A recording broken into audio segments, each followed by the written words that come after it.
Today, I want to briefly explore the life and policies of Earl Butz, one of the most influential and at times controversial figures in shaping modern American agriculture. Earl Butz grew up on a 160-acre family farm in Indiana, gaining firsthand knowledge of the hard work and uncertainty of farm life.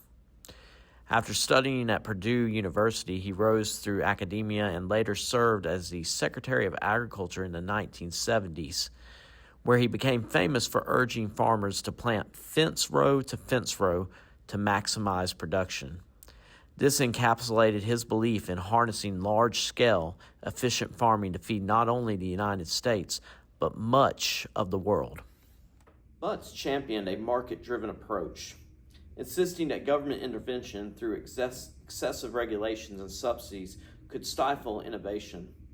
He believed the country's economic strength laid in its ability to export massive quantities of grain, corn, and soybeans. As a result, under his leadership, U.S. agriculture became a major contributor to the nation's balance of trade, generating billions of dollars in exports. To him, this was a success story. Fewer people needed to farm, urbanization accelerated, and wealth increased as agriculture embraced technology and chemical inputs. However, not everyone saw this as purely positive. Wendell Berry, a farmer and writer, famously debated Butz in 1977. He argued that efficient industrial production also meant the loss of small farms, declining rural communities, and an ecological toll that would be put on the land. Berry and others criticized the shift towards large-scale agribusiness, claiming it undermined local ties and soil health, creating what Berry has elsewhere called a total economy that fails to account for the well-being of communities and the environment. In these debates, Butz dismissed the romanticism of preserving small, traditional farms, maintaining that modern, high-tech farming was necessary for feeding a growing population.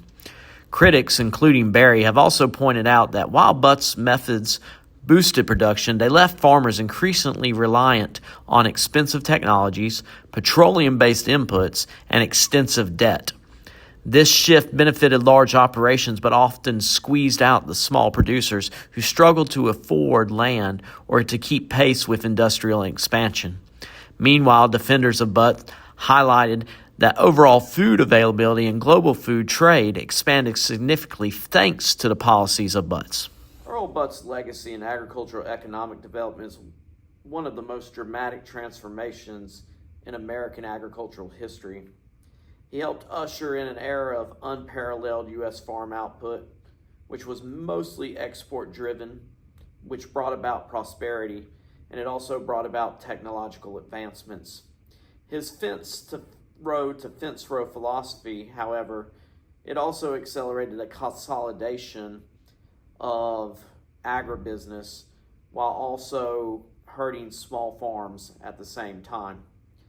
Looking at both sides of his legacy offers us valuable lessons as we look at the future of agriculture in America, balancing the demands of global food production with also the need to protect our farm situation here in America, and also even looking at the environment and rural culture in the United States.